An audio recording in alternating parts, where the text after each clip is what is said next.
Hola amigos, vamos a hacer el solucionario de un tercer grupo de preguntas súper fijas para el examen de mañana. Los problemas para los que recién nos ven están en la descripción del vídeo. Sugerencia, descargarlo, imprimirlo, resolverlo. Unos 30 minutos es un tiempo que debemos manejar y después pasar a ver el vídeo. Los que ya lo descargaron porque lo habíamos dejado en una publicación, entonces vamos con la solución. La primera pregunta nos habla de un problema de caída libre que no debemos olvidar. Dice que una piedra se deja caer, rapidez inicial 0, desde una azotea y tarda, según dato del problema, a ver, vamos a ponerlo por acá, dice que tarda 0,2 segundos, aquí hay un intervalo de tiempo de 0,2 segundos y recorre una ventana que tiene una altura de 3,8 metros, 3,8 metros. Con esos datos me piden calcular cuál es la rapidez con la que va a llegar, dice, al extremo inferior de la ventana. Esta es la ventana, se suelta la piedra, demora 0,2 en pasar frente a esta ventana que tiene una longitud de 3,8. Y lo que me piden es calcular la velocidad que tiene aquí al final de la ventana, cuál será la rapidez final. Entonces mira cómo lo voy a plantear. Una forma de trabajar este tipo de problema, aquí la rapidez inicial es 0, puede ser la siguiente. Recuerda esta técnica porque podría serte muy útil. Lo normal aquí sería de repente ponerle acá una incógnita, un tiempo, de repente hacer una ecuación con la parte superior y después con todo un sistema de ecuaciones. Se puede hacer. Pero recuerda esto, los problemas de caída libre son como simétricos. Si tú tienes un cuerpo que está cayendo, va a ocurrir lo mismo si se lanza para arriba. Se puede hacer como si fuera una película que tú retrocedes la película y todo lo que está pasando de ida puede pasar al revés. En estos problemas tú puedes hacer esto. ¿Qué te parece si la partícula se lanzara con una rapidez inicial acá abajo? Si lanzaras con este mismo valor de rapidez, este mismo valor de velocidad, o sea, esta misma rapidez, pero para arriba, tardaría el mismo tiempo en recorrer 3,8 y esta velocidad que tenía al momento de pasar por la parte superior de la ventana ahora la tendría como velocidad final y se debería detener en la parte de arriba. En el caso de los problemas de caída libre, vertical, siempre puedes utilizar, y parabólico también, este método de utilizar el problema al revés. Y mira cómo lo voy a resolver. Voy a aplicar esta ecuación, mira, voy a aplicar desplazamiento, es velocidad inicial por tiempo más un medio de la aceleración de la gravedad por tiempo al cuadrado. El desplazamiento iría para arriba porque lo estoy resolviendo como si le he lanzado desde abajo. Entonces mi desplazamiento sería 3,8 J. Mi velocidad inicial sería esta, sería la rapidez inicial J multiplicado por el tiempo. Un medio de la aceleración de la gravedad que ahí nos ponen 10, entonces voy a poner acá menos 10J y el tiempo lo voy a dejar indicado porque el tiempo es 0,2. Lo pongo así para que lo puedas notar. La aceleración es menos 10, este tiempo es 0,2. Como todos tienen J, es como si el J se cancelaría y entonces me quedaría así, mira. Me queda 3,8, acá me queda rapidez inicial por tiempo, acá me queda menos 5 y aquí me queda t cuadrado. Bueno, ahí sí voy a reemplazar el tiempo 0,2, esto sería así, 3,8 rapidez inicial por 0,2, 0,2 es un quinto y acá me quedaría un quinto elevado al cuadrado, sería 1 sobre 25. Bueno, aquí vamos a simplificar, te queda así. Puedes multiplicar por 5 a todo, acá sería 19 por 5 me quedaría de esta manera y por 5 me quedaría 1. ¿Cuánto es la rapidez inicial del lanzamiento? 20 metros por segundo. Como ves, se puede hacer esto y recuerda esta técnica si de repente en un problema que te viene, tú ves que es un poquito complejo la solución, siempre ten presente como una carta bajo la manga que todo lo que está cayendo también se puede hacer como si estuviese retrocediendo y efectivamente van a funcionar los mismos valores. La pregunta 2 es otro problema que también alguna vez ha venido en la UNI de diferentes maneras. Dice que tenemos aquí entre todas las superficies, dice que los coeficientes son 0,25 y 0,40. Cuando te dan los coeficientes de rozamiento, sí te los dan por separado. El estático siempre va a ser el mayor y el cinético siempre va a ser el menor. Aquí el menor sería 0,25. Me piden determinar cuánto es la magnitud de la fuerza F para que esto esté en equilibrio. Quiero calcular la fuerza F y ahí te dicen la fuerza máxima para que el cuerpo esté en equilibrio. Esta es la fuerza máxima. Entonces mira cómo lo vamos a hacer este problema. Si este cuerpo es la fuerza máxima para que esto esté ahí en reposo, para que esto se mantenga en equilibrio, entonces quiere decir que este cuerpo no se va a mover. ¿Y cuáles serían las fuerzas que se oponen al movimiento? Voy a trabajar en lo horizontal. No voy a hacer el diagrama de cuerpo libre completo. Aquí está el peso para abajo, la normal, pero voy a trabajar en esta dirección que es la que me interesa. Cuando tú quieres sacar el bloque, aquí hay dos fuerzas de rozamiento que se oponen al movimiento. En la parte superior, vamos a llamarle fuerza de rozamiento F, y acá también. Mire el detalle. Como quiero la fuerza máxima para que esto esté en equilibrio, entonces esto debe estar a punto de moverse y esta va a ser una fuerza de rozamiento estático máxima. Vamos a ponerle máxima 1 acá y esta es la fuerza de rozamiento estático máxima 2. O sea que para que este cuerpo esté a punto de moverse, debe haber dos fuerzas de rozamiento que se oponen.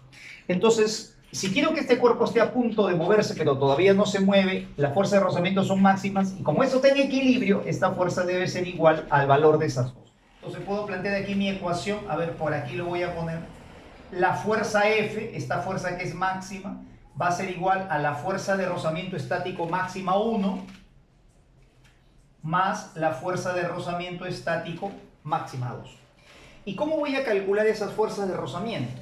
Estas fuerzas de rozamiento, recuerda que se calculan así, el coeficiente por la reacción normal. Y aquí es donde quiero que tú pongas un poquito de atención porque hay que tener cuidado en este tipo de problemas. Bien, la fuerza máxima F sería igual. ¿Cuánto vale la fuerza de rozamiento estático máximo en el primer bloque? Bueno, en el primer bloque sería así. Sería el coeficiente de rozamiento, que lo conocemos el coeficiente de rozamiento estático, por la normal. ¿Qué normal es la que tenemos que utilizar aquí? Recuerda siempre que cuando hablas de fuerza de rozamiento, la normal de la que hablamos es la que existe entre las superficies en contacto.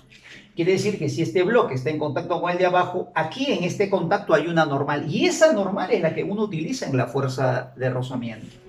Cuando tú utilices o quieras calcular la fuerza de rozamiento estático 2, vas a utilizar la normal que hay entre las superficies en contacto. Si este bloque está en contacto con el piso, acá debe haber una normal y esa normal es la que debemos poner.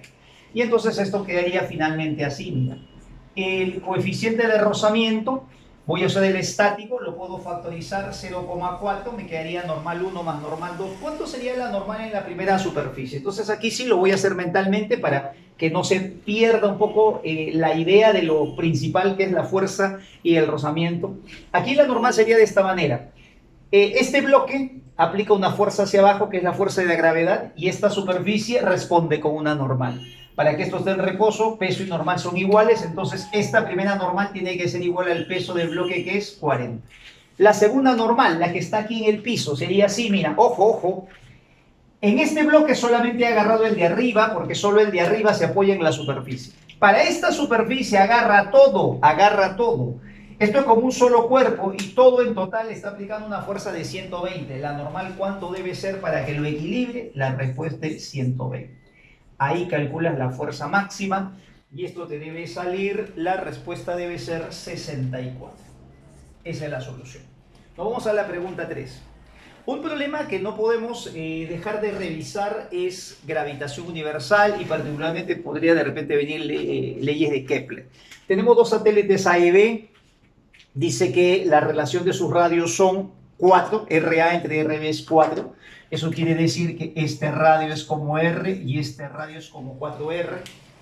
Dice el problema que el periodo de B es 27 días, el periodo de B es 27 días, esto es 27, este es 27, ahí está. Dos satélites A y B están en movimientos circulares alrededor de un planeta. La relación de los radios es 4, ya está. El radio de A es al radio de B, como es 4, ¿correcto? Y dice, además el periodo de B es 27, y entonces me piden cuánto tiempo demora el satélite A. Este satélite, esto no es 27, acá esto no es 27, esto no lo sabemos. No me piden este periodo, me piden cuánto tiempo demora este satélite en barrer 2/3 del área total. Vamos a usar en este problema dos leyes de Kepler. Primero vamos a calcular este periodo y eso se calcula con la tercera ley de Kepler, que sería así. Esto te va a venir en teoría, no lo olvides. Vamos a poner así, el periodo de A es al periodo de B elevado al cuadrado, como el radio de A es al radio de B elevado al cubo. No te olvides que siempre es el cuadrado de los periodos y el cubo de los radios. El periodo de A vale el periodo de A es la incógnita del problema. Vamos a dejar esto indicado por aquí, vamos a ponerlo así. El periodo de A es incógnita del problema. El periodo de B es 27, esto se eleva al cuadrado. El radio de A es 4R. El radio de B sería R, entonces al dividir te queda 4 y esto quedaría elevado al cubo. La forma más sencilla de resolver siempre esto es primero sacar aquí raíz cuadrada, lo sacas así, raíz cuadrada, y entonces aquí te va a quedar que el periodo de A es a 27 como raíz cuadrada de 4 vale 2, al cubo sale 8, y entonces de aquí podemos despejar que el periodo de A sería 7 por 8, 56, y entonces esto te quedaría 216 días. Ese sería el periodo de A. Siempre, como lo dije en el repaso anterior, hay dos repasos adicionales. Si tienes tiempo todavía, si no estás tan cansado, dale una repasadita. Hay que tener cuidado al momento de responder porque no me piden el periodo de A, sino me piden el tiempo en recorrer solo 2/3 del área. Aquí hay que recordar la ley de las áreas. El área entre el tiempo es una constante, entonces si todo el área lo recorre en 216, 2/3, ¿en cuánto tiempo lo recorrerá? Podemos aplicar esta ecuación si gustas. Todo el área lo recorre en 216 días.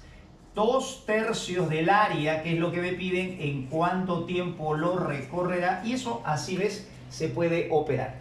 ¿Cuánto debe ser esa respuesta? Esto te debe salir 144 días. No te olvides, área entre tiempo es una constante, eso es lo que nos dice la segunda ley de Kepler.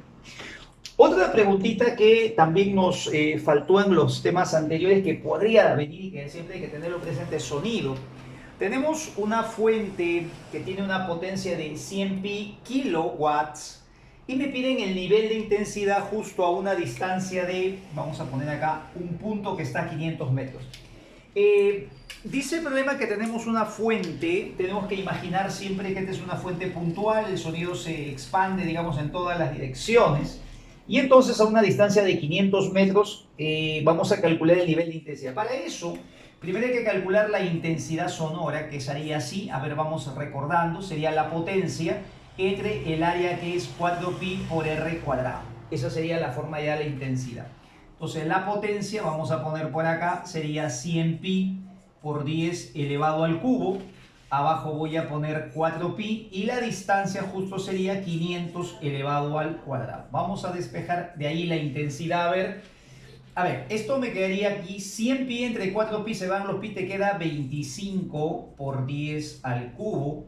Y aquí te quedaría 5 al cuadrado, también te queda 25. Y aquí te quedaría 10 al cuadrado, aquí te queda 100. Al elevar al cuadrado te queda 10 a la 4. Operando esto te va a quedar 10 a la menos 1. Eso te queda 10 a la menos 1. Bien, una vez que tienes la intensidad, ¿cómo se pasa a nivel de intensidad? Esto de aquí, esta intensidad, por si acaso, sale en watts por metro cuadrado. Para hallar el nivel de intensidad, recordemos esa formulita, se pone 10 por el logaritmo de aquí se pone la intensidad, o sea, se pone 10 a la menos 1 y abajo se pone lo que se considera el mínimo valor que el oído humano puede percibir. Ese es un valor que nosotros ya debemos saber, ¿no? De memoria, es una constante que es 10 a la menos 12. 10 a la menos 1 watts por metro cuadrado es la intensidad y abajo se pone la intensidad sonora umbral, 10 a la menos 12 watts por metro cuadrado. Se cancelan las unidades y hay que desarrollar este logaritmo. Bueno, desarrollando esto te quedaría algo así como 10 logaritmo de, aquí te quedaría 10 elevado a la 11, ¿no? El 10 a la menos 12 sube con exponente, cambio de signo sería más 12 menos 1 menos 11. Y aquí usamos la regla del sombrerito, entonces esto te queda 110. Ese 110 queda así solamente en número, pero se utiliza aquí una unidad simbólica. Para rendir homenaje a Graham Bell, se utiliza la unidad del decibel. Ese decibel es una unidad adimensional, o sea, no se relaciona con ninguna cantidad física, no es combinación de metros, segundos, de watts, de joules, simplemente es una unidad que no tiene ninguna relación con las unidades fundamentales, simplemente es una unidad simbólica para rendir homenaje a Bell, Graham Bell, y entonces se pone decibel. Así que la respuesta 110. Vamos ahora a ver otra preguntita que no puede faltar en nuestro repertorio. Hemos seguramente a lo largo del día en nuestras instituciones respectivas haber visto cantidad de problemas y hay un ejercicio que no debe faltar, que es el de la aceleración en el interior de un líquido. Vamos a ver este ejercicio.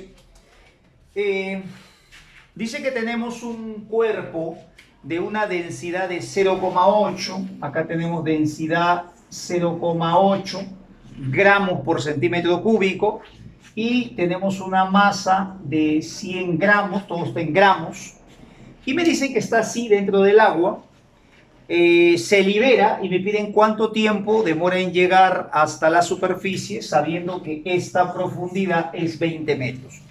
Bueno, lo primero que tenemos que aquí hacer siempre es calcular la aceleración con la que asciende. Obviamente no hay ahí otra forma.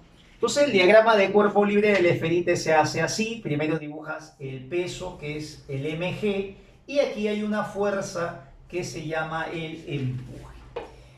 Cuando la sustancia es menos densa que el agua, acuérdate que el agua es 1 y el líquido es 0,8, entonces el cuerpo va a empezar a subir.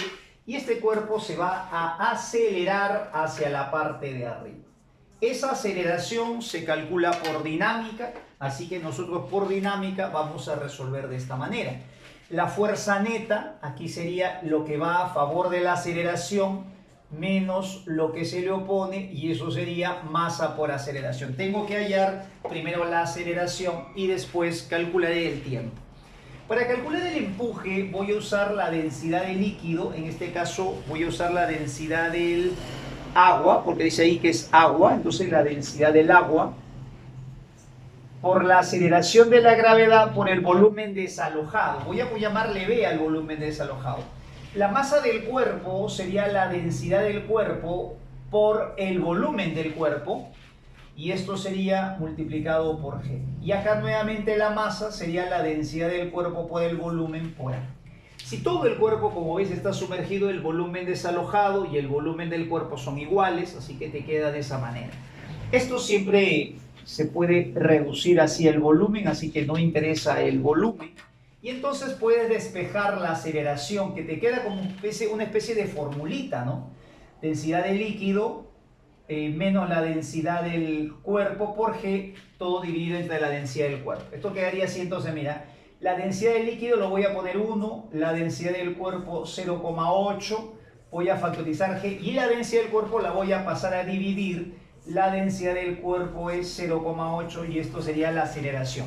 En este tipo de problemas no tienes que complicarte con las unidades, porque la unidad de la densidad del cuerpo y del agua puede ser gramo por centímetro cúbico, y cuando la pasas a dividir se cancela. Así que la única unidad que queda es la de la aceleración, por lo tanto esto quedaría así de forma bastante sencilla. De aquí puedo despejar que la aceleración sería 1 menos 0,8 es 0,2, entre 0,8 sería 4, por lo tanto sería la cuarta parte de la aceleración de la gravedad. Una vez que tienes la aceleración, para calcular el tiempo puedes usar las fórmulas de cinemática, puedes usar esta de repente, puedo usar desplazamiento, velocidad inicial por el tiempo más un medio de la aceleración por tiempo al cuadrado. Esto no es caída libre por si acaso, pero como es vertical he puesto desplazamiento vertical. El desplazamiento vertical va para arriba, sería 20J, velocidad inicial nula porque parte del reposo. Aquí sería un medio de la aceleración que sería, va para arriba, positiva, sería G cuartos en el eje de las J, multiplicado por el tiempo, perdón, elevado al cuadrado, me faltó. Y entonces aquí ya el J es como si se cancelara. Esto te queda 10, acá tendrías 10, sería 5, con 4 se cancela y entonces el tiempo te queda 4 segundos. La respuesta sería 4 segundos, ¿está bien? Acá dice entre 2 sería 5, 5 y 5 da 4, 4, 4, 16, sacas 4. No te olvides de este tipo de problemas, siempre se puede hallar la aceleración. Lo que más se hace es cuando está en equilibrio, cuando está flotando. Ha venido mucho la fracción sumergida, pero hay que tener cuidado con estos problemas que si nos ponen debemos estar preparados. Otro problema que no podemos también dejar de revisar son los problemas de gráficas temperatura versus calor. Dice que esta gráfica nos habla de una sustancia sólida cuya masa es 50 gramos, me dan 50 gramos de masa. Me dicen que se le transfiere calor y me piden el calor específico en la fase sólida. Mira, en esta gráfica hay dos partes horizontales. Cuando hay dos partes horizontales, la primera siempre corresponde a la fusión y la segunda corresponde a la ebullición. Eso es así.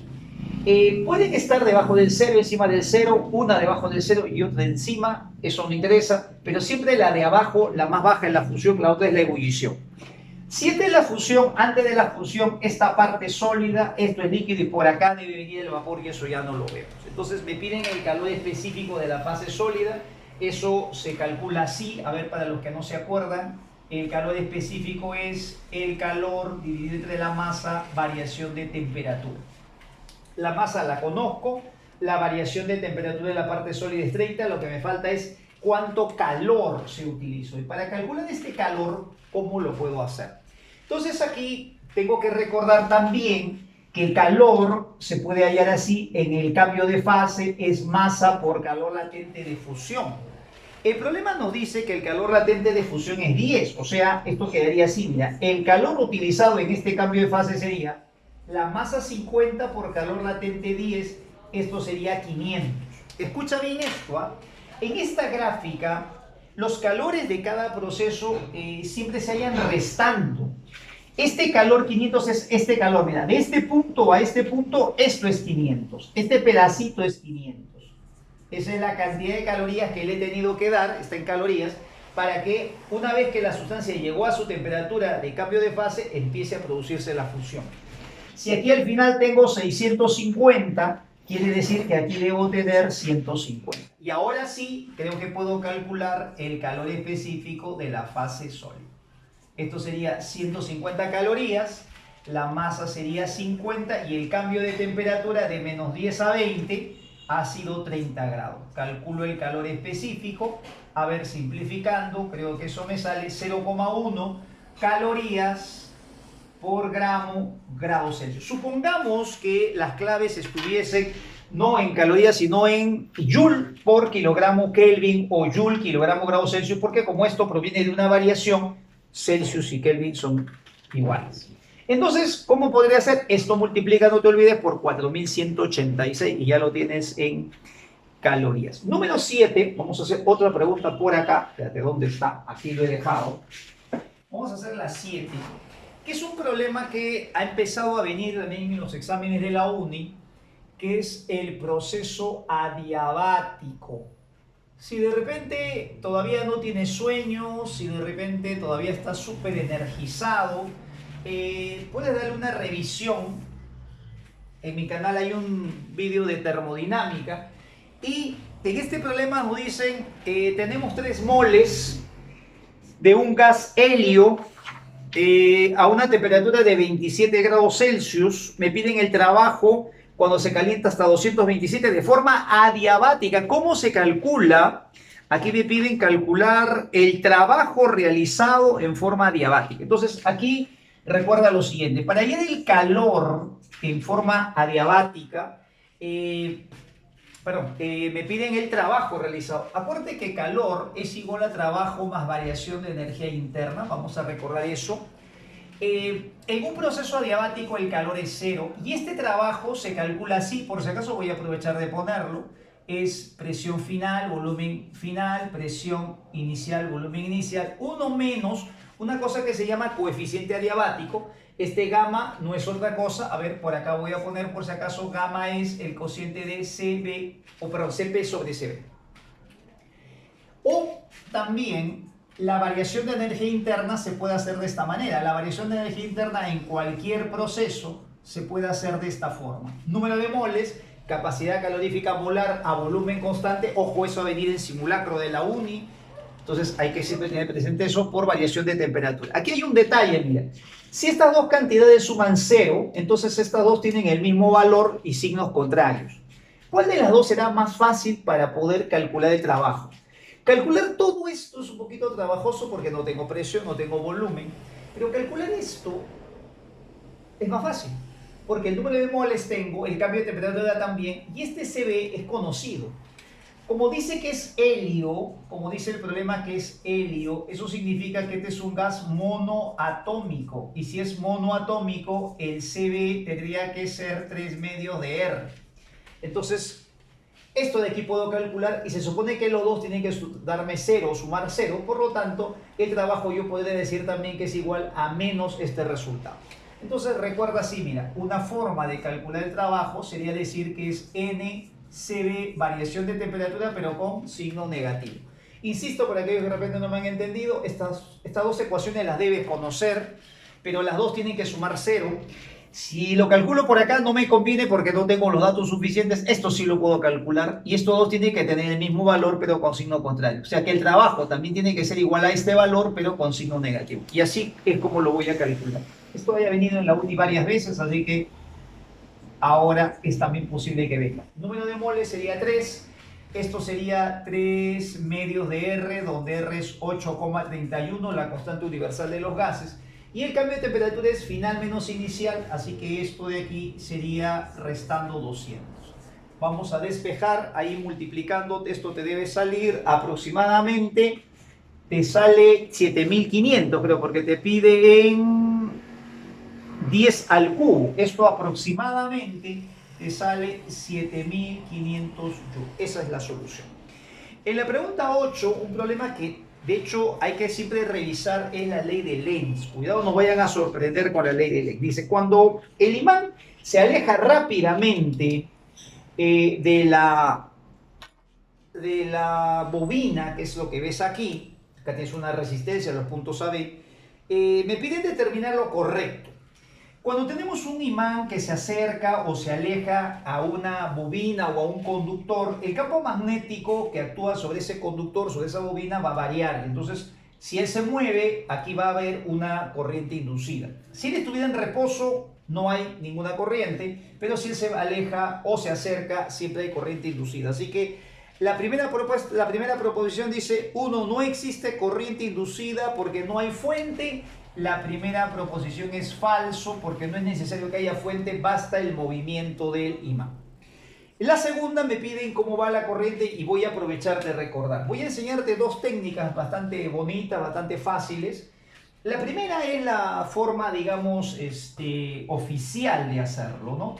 El polo no lo menciona ahí, pero cuando tú tienes un imán, esta parte así oscurita siempre es el polo norte. Así que de aquí las líneas van a estar saliendo. Entonces, como él se aleja, cada vez entran menos líneas en esta región. Recuerda, si el imán se aleja, entonces cada vez entran menos líneas. Para que tú tengas una idea, es como si tú tuvieses acá una linterna que emite luz. Si tú te alejas, como que la luz alumbra menos a un cuerpo. Es algo parecido. Si el imán se aleja, menos campo magnético llega a esta región. Y entonces, por la ley de Lenz, lo que va a pasar es que si veo cada vez que hay menos líneas porque se están alejando, entonces le tengo que poner líneas a favor. Le voy a poner así, líneas a favor. Esta línea de rojo sería el campo inducido. Una vez que tienes el campo inducido, pones tu dedo pulgar coincidiendo con el campo inducido y los dedos te indicarán el sentido de la corriente. La corriente va a ir de esta forma, va a ir así subiendo. Esta va a ser la corriente inducida, va a estar subiendo de esta manera. Entonces la corriente tiene que venir de esta manera, así tiene que ser la corriente. La corriente va a tener que estar circulando de esta manera, subiendo y bajando por detrás, y entonces ese va a ser el sentido de la corriente. La respuesta entonces sería, la corriente en R tiene el sentido de A a B, la respuesta sería falsa, la número 2 entonces, la número 2 sería falsa. Y la número 3, la corriente tiene un sentido de B hacia A. La número 3 sería verdadera, por lo tanto la respuesta sería solo 3. Otro mecanismo que existe para otra forma práctica de calcular el sentido de la corriente inducida solamente funciona para imanes. Es un caso muy particular. Yo he visto que algunos profesores lo enseñan y bueno, está bien, pero solo funciona para imanes. Es el siguiente. Cuando el imán se retira, cuando tú alejas un polo norte, la bobina siempre lo que va a hacer es tratar de oponerse a ese retiro, a la acción del imán. Cuando el imán se aleja, la bobina lo trata de jalar, lo trata de retener. Y cuando él se acerca, la bobina lo trata de botar. Esa siempre va a ser un poco la consecuencia del enunciado, que siempre que tengas una corriente inducida se opone a la causa que lo produce. Entonces tú lo puedes entender así. Si él se aleja, esta cara norte se aleja, ¿qué cara tendría que ser esta cara de la bobina que mira al imán para evitar que se vaya? Como él es norte, la única forma de atraerlo sería poniendo aquí una cara sur. Y cuando tú escribes la S de sur, vas a darte cuenta que la corriente entonces está por abajo, así subiendo, y por adentro o por el otro lado estaría bajando. Entonces, esta es otra forma de darse cuenta pues que la corriente inducida va para arriba. Si te gusta, también puedes aplicarla. Cuando se aleja, tienes que buscar la cara opuesta para que regrese. Y cuando se acerca, le pones la cara contraria, o perdón, pones la cara necesaria para que el imán se frene. Por ejemplo, si yo estaría acercando el norte, acá tengo que poner norte, porque norte con norte se repelen. Entonces pondría norte, escribo la N, y donde termina dibujo la corriente inducida. Es una forma práctica, no es una forma muy oficial, pero funciona, varios profesores también lo utilizan. No todo vale si es que se entiende y es que se puede aplicar. En el caso de los imanes, solamente para imanes funciona. Vamos a terminar hoy día con la pregunta número 9. No sé si han podido alcanzar a ver preguntas de este tipo. A veces se ven muchas preguntas, pero justamente se dejan los temas más álgidos, a veces temas que a veces no se llega a ver. Por ejemplo, corriente alterna. Tengo vídeo de corriente alterna también, si de repente lo has visto o lo quieres ver todavía, hay un poco de tiempo. Se tiene una resistencia conectada a una fuente de corriente alterna que se representa de esta manera. Y dice que el amperímetro conectado, este amperímetro conectado ahí, indica 4 redos. En primer lugar, recuerda que los amperímetros y voltímetros, la corriente que leen es la eficaz, corriente eficaz. Así que la corriente que lee este amperímetro es corriente eficaz. Y esa corriente eficaz vamos a ponerle 4.2. Bueno, aquí le estoy poniendo así, la corriente va para un lado, va para otro en realidad, pero vamos a indicarlo en un instante, en todo caso, 4 redos. Quiero calcular, dice, la potencia media. Para calcular la potencia media, siempre se pueden utilizar las mismas fórmulas que corriente continua, las que tú has visto en tu capítulo de corriente normal, pero recuerda siempre que con valores eficaces. Por ejemplo, para calcular la potencia en una resistencia puedes usar I cuadrado por R, puedes usar voltaje al cuadrado entre R o de repente V por I. El I cuadrado R no podría usar porque no tengo R, tampoco me conviene usar B cuadrado entre R porque igual no tengo R, pero sí me convendría usar esta expresión, B por I, B.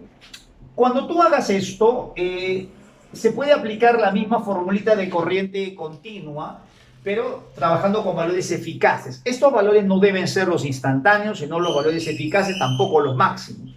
Entonces, para calcular la potencia media que disipa esa resistencia, ya tengo la corriente eficaz, me faltaría el voltaje eficaz. El voltaje eficaz puede salir de esta gráfica, también la UNI varias veces ya ha preguntado eso, no es la primera vez. Este valor que está aquí es el voltaje máximo, acuérdate que el voltaje máximo entregado sería 100, y si quiero el voltaje eficaz, debo recordar que esto es el valor máximo dividido entre raíz de 2. Operando aquí el voltaje eficaz me quedaría entonces 50 raíz de 2, 100 entre raíz de 2, ¿no? Y simplificando te queda 50 raíz de 2. Y entonces ahora sí creo que puedo reemplazar. Entonces sería así, voltaje eficaz sería 50 raíz de 2, corriente eficaz, dato del problema. Y entonces la potencia media me quedaría igual a 400 watts. No olvides que si tú tienes una gráfica, los valores que se muestran aquí en los extremos son los valores máximos para allá de la eficaz entre raíz de 2. Y cuando tengas voltímetro o amperímetro, lo que ese aparato mide se llama valor eficaz. No es el valor máximo, no es el valor instantáneo, es el valor eficaz. Y terminamos con una pregunta de lentes. Los que quieren leer espejos, tengo una serie de problemas de espejo donde están todos los tipos en el canal, problemas de espejos. Bueno, con la misma idea se hace el lente, pero seguramente donde tú te preparas, todo el mundo ha hecho problemas de lente. Voy a hacer uno de ecuación de fabricante, que de repente alguien puede decir, no, pero nunca he visto esos problemas, vaya a venir y nos sorprende. La ecuación del fabricante se desarrolla así: la inversa de la distancia focal es el índice de refracción del lente, o sea, del material del cual está hecho el lente, entre el índice de refracción del medio menos 1, y eso multiplicado por la inversa de los radios de las caras. La regla que me parece más fácil para poder resolver estos problemas es la que aplica Máximo Alvarenga. Yo la tengo en el canal, ecuación de fabricante. Cuando las caras son convexas se pone positivo, cuando es cóncava negativo. Veamos un problema como el que está. Dice que tenemos un lente cuya distancia focal es 30 centímetros en el aire. A ver, vamos con el primer caso. La distancia focal dice que es 30 centímetros cuando estás en el aire. O sea, tú tienes el lente te dan como dato ahí, el índice de refracción del lente es 1,8. Bueno, voy a dejarlo indicado primero. Y acá te quedaría, cuando estás en el aire sería 1. Y acá sería la inversa de los radios. Ahí está. Cuando colocas el lente en el aire, acá va 1. Luego la pregunta es, si se sumerge en un líquido cuyo índice de refracción es 1,2, ¿cuánto vale la nueva distancia focal? Mira lo que va a pasar. Cuando tú sumerges el lente en un líquido, el lente no cambia de índice de refracción. Lo que cambia es el medio. Entonces, acá abajo ya no pones 1, sino vas a poner 1,2 menos 1. Y acá viene otra pregunta. ¿Qué pasa con los radios? El hecho de que tú lo hayas sumergido en un líquido hace que las caras de cóncavas pasen a ser convexas? Pues claro que no. Así que los radios que tienes aquí con los mismos signos van a tener que seguirse operando. Lo que podemos hacer con estas dos ecuaciones es dividir miembro a miembro, y entonces al momento de dividir se cancela y esto quedaría así: producto de extremos sobre producto de medios. El índice de refracción del lente, dato del problema, es 1,8. Está al final por si acaso, a ver si alguien no lo anotó. Por aquí lo vamos a poner. El lente es 1,8, así que reemplazamos. 1,8 entre 1, 1,8. Menos 1 me queda 0,8. Acá sería 1,8 entre 1,2, simplificando me queda 3 medios. Menos 1 sería 1 medio. Bueno, ahí operamos. Y la distancia focal, ¿cuánto sería? Acá sería 1,6 por 30. Esto te quedaría 1,6, 48, ¿no? La respuesta sería 48 centímetros. Como ves, los problemas en los exámenes de la UNI no buscan que tú adivines la solución, que te rompa la cabeza imaginando cómo podría ser, sino busca que tú sepas teoría, que sepas aplicar, que sepas lo que cada cosa representa. Por eso es que es muy importante saber teoría. Yo todavía no entiendo cómo hay instituciones que persisten en sacar o publicitar problemas, ciclos full problemas. Eso, y todavía hay peor, estudiantes que todavía se dejan engañar, que son sorprendidos y que creen que pueden aprender más haciendo solo problemas, pero sin saber la teoría. Los exámenes en la uni son siempre para averiguar si tú sabes la teoría suficiente que te va a permitir estar en un aula universitaria para el ciclo que viene. Si no sabes la teoría, si no puedes entender bien, obviamente no estás preparado todavía. Por eso es que la teoría es lo que obviamente en el curso de física, yo puedo dar fe de eso, intentan evaluar si estás preparado o no. Revisa estos últimos problemas, te deseo el mayor de los éxitos el día de mañana, nos vemos en el próximo vídeo. ¡Chao!